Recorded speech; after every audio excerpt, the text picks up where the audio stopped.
Yes, well, actually, on a very serious note, one of the stories I read about was about these mother and baby homes of Ireland in the 1920s up to the 1960s. Yes.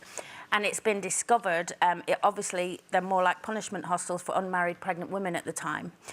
And their children, when they were born, were either taken for adoption, fostering, or actually industrial-type schools, because they were ignored by the state and the Catholic Church for decades.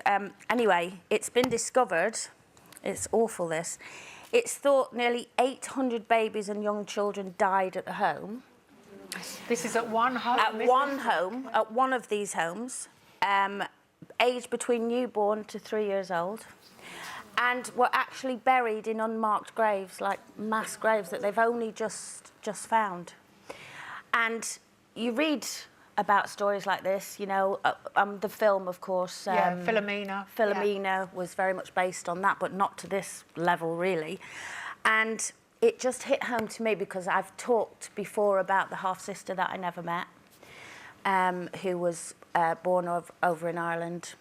And I've always thought, why she never got in touch? Maybe she was adopted and sent to America, or maybe she just never... Because, I mean, we're not difficult to find if she did know about us. And I just read this and thought, she could have been one of those babies, because it would have been... It would have been around that time, you know, she would have been born in the mid-50s. Yeah, yeah. And it's just so... I was just so shocked. And the bond secure order, which were the people that ran it at the time, the order that ran it at the time, have not yet responded. Right. Which I think, and the Irish Prime Minister, of course, is up in arms, and he's demanding that answers are found. And, well, he called it Chamber of Horrors, didn't he? which it absolutely is. I mean, it's horrific. Oh, I can understand why that would have stood out for you. Well, it really stood out for me because I thought all this time, I thought, you know, did she die in childbirth? Was she adopted? Maybe she's just never known about us, because we didn't know about her. I mean, I didn't find out about her till I was in my late 20s when my mum told me.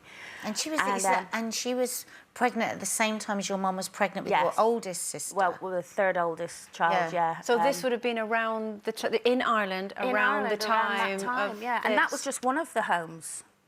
You know, I mean, there's 10 Irish institutions run by religious orders, so, you know, who knows what they've yet to find. And, you know, when you just think, oh, please don't let her have been that. I think the awful thing is that not only were the women shamed and sent to these places to have their babies, but once they'd had their babies, the ones that survived endured absolutely awful conditions. Awful conditions. And to not be cared enough about, you know, when they do die, to not even acknowledge it and just get rid of them. Well, it says they died of natural causes, but then there are no records of burials at all. It's awful. It's just horrific. Coleen, we're thinking about you. That's a really tough story for you today, and obviously because it's, you know, it's only just come into the news this week. It's obviously a story that's going to run and run, and hopefully there'll be, you know, a little bit more information as well.